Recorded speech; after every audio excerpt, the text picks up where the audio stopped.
Assalamualaikum warahmatullahi wabarakatuh. Kembali lagi di podcast Bahasa Indonesia di episode ke-5 sepertinya, atau keempat, di season yang ke-9 atau season ke-8.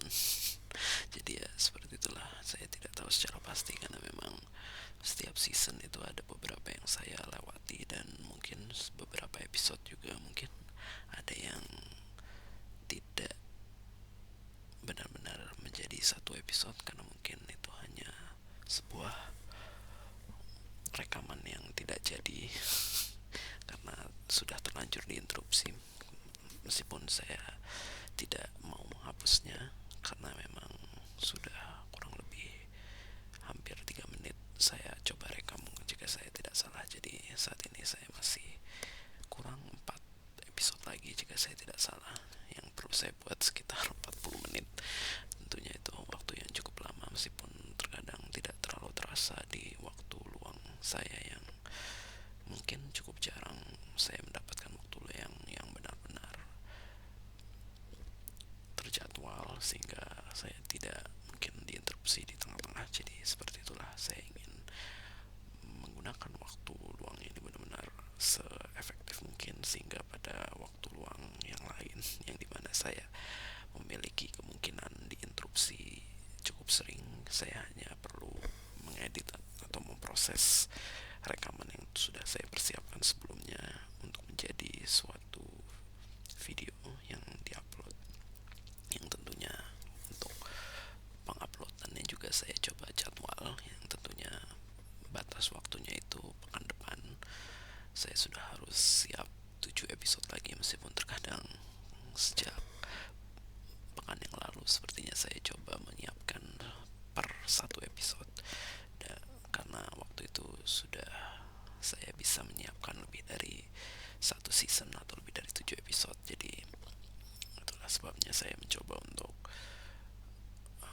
mengunggahnya satu persatu agar tidak terlalu perlu fokus ataupun seperti langsung menyiapkan sekaligus, seperti itulah. Jadi ini saya masih melanjutkan artikelnya dan mungkin masih ada hubungan dengan apa yang saya alami saat ini. Jadi judulnya adalah anggapan pada promosi. Banyak dari beberapa perusahaan saat ini menjadikan promosi sebagai sesuatu yang paling penting untuk meningkatkan harga jual dari mereka.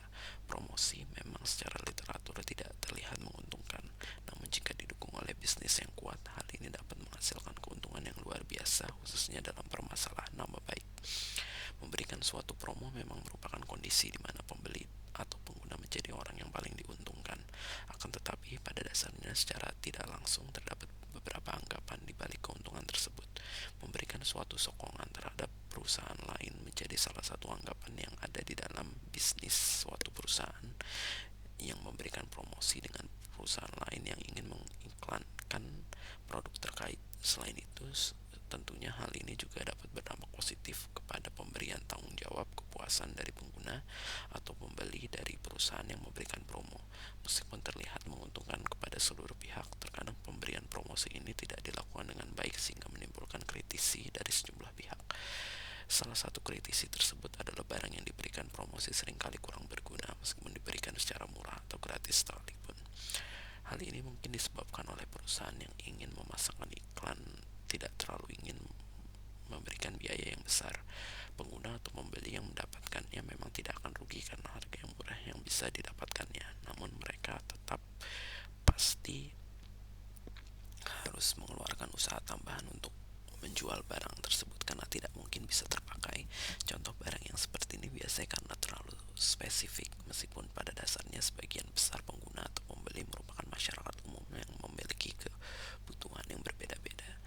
Jadi ternyata artikelnya menceritakan promosi di sudut pandang yang berbeda. Jadi saya kira awalnya promosi yang diceritakan di sini adalah berhubungan dengan jabatan ataupun karir dari pekerjaan, namun ternyata promosi di sini adalah bagaimana pada saat itu, mungkin di hampir sudah lebih dari 5 tahun yang lalu, sudah lebih dari 4 tahun yang lalu, khususnya sebelum pandemi, banyak perusahaan itu mencoba untuk membakar duit atau memberikan promosi ke penggunanya sebanyak mungkin.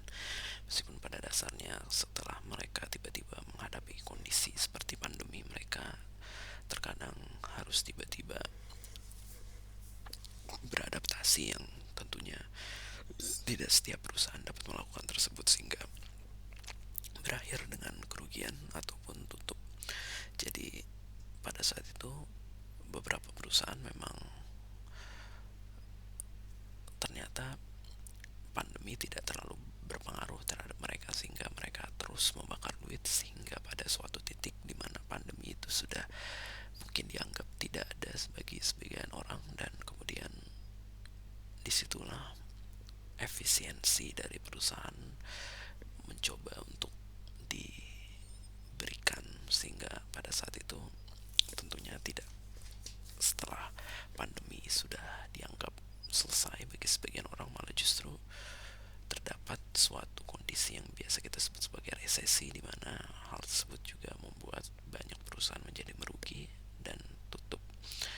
Jadi seperti itulah, terkadang memang jika kita ingin mempromosikan sesuatu, terkadang kita hanya berbicara mengenai kuantitas tanpa memikirkan suatu kualitas, ataupun sebagaimana terkadang pengguna hanya ingin mencoba mengikuti apa yang orang lain coba lakukan, meskipun terkadang hal tersebut memang tidak sesuai ekspektasi. Jadi seperti itulah sebenarnya, jika kita lihat kondisinya saat ini, mungkin memberikan suatu promosi bukanlah menguntungkan ke segala pihak, namun justru merugikan ke segala pihak, karena terkadang hal yang dipromosikan juga tidak terlalu berguna bagi pengguna, karena memang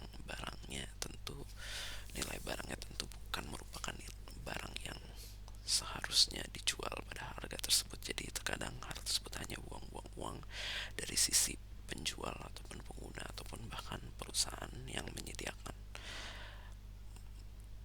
aplikasi untuk transaksi tersebut. Jadi seperti itulah.